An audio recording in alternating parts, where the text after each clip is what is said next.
Hello, I'm doing this again. Alright, so I have this game stuck kind of in the middle of, it's about midway through the game. The topic I want to go over this time is the win condition. The win conditions refer to the way your team works and how they achieve victory.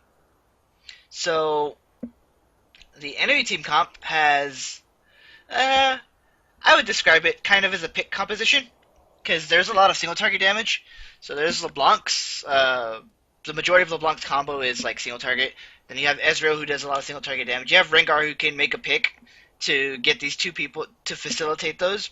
You have Alistar who can also headbutt or pulverize in and then headbutt the whoever they want over towards the carries, who are Ezreal and LeBlanc in this case. And in general, they're just like between Garen and Alistar, they're just really beefy frontliners. So for them to win, Rengar, Alice, or Alistar have to make a pick, and then Garen has to peel, or well, not necessarily peel, but maybe even just kind of be like a bruiser and get them low enough to where LeBlanc and Israel can just single target damage them to death. And on our side, we're on the red side here, we have 4/5 of a more of a team fight oriented composition, with the last part being Nasus, who can kind of be either or. But the way we're using Nasus, because he was so far behind, is just to be a split pusher. So you're gonna see that down here where Nasus is, and he's about to do some damage to his turret. He had already previously gotten this one and that one back there, and he's actually gotten 4 turrets by himself, and is single-handedly getting us back in the game as far as objectives go, because we're actually behind. I'm actually posting a video where I'm behind. How about that? So, so his job, since he was put so far behind, the enemy doesn't think of him as a threat. So he's going to be almost free to just do almost whatever he wants. And in this case, he's been split pushing. He took the entirety of bottom lane. He took the entirety of top lane just about by himself. All we have to do on the rest of the team is make sure that he can split push. So what I'm going to show you here is a flash taunt that I'm going to make on Garen, who is going to try and teleport towards Nasus. Garen is going to try and run defense. Ezreal's already there, so the effort is kind of wasted. But the point is, that's part of the win condition, and I'm going to do my part to ensure that the win condition is met. So we'll play this out. There's Garen. He's just sitting there. He's going to try and teleport. He's contemplating it. There's a teleport. There's the flash taunt. And there's everything else. So they're going to fight me, and they're going to eventually kill me. But Nasus is safe.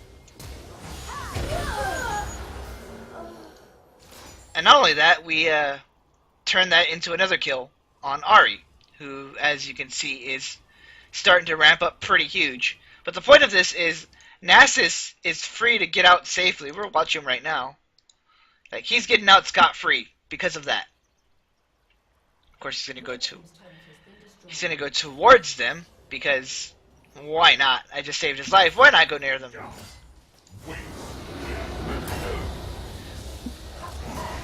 But he's gonna take my place as the beefy frontline here,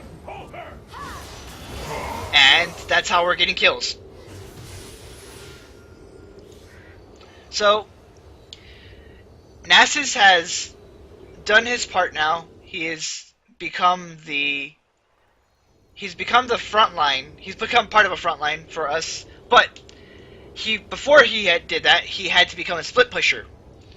So I did my part to make sure that he stayed safe. And in return, he comes back to the team fights really strong, and he can soak up damage for our carries. In this case, are Ahri and Caitlyn, to deal damage pretty much unmitigated. So that's my little video for now. I thought that was interesting. It came up just randomly in a game, and the funny part is before this particular part of the game, Nasus was actually behind, and he was being ridiculed for being behind. But after this, I started thinking differently of him. I didn't like call him out on feeding or whatever, but I didn't really think he was going to amount to much. But he proved me wrong, and he proved the rest of the team wrong with this play. So recognize your win conditions when you can, and play them out. And when you play them out properly, you are more likely to win. And that's my video, and that's my topic, and I will talk to you guys another time. I am Decavolty, and I will see you in solo queue.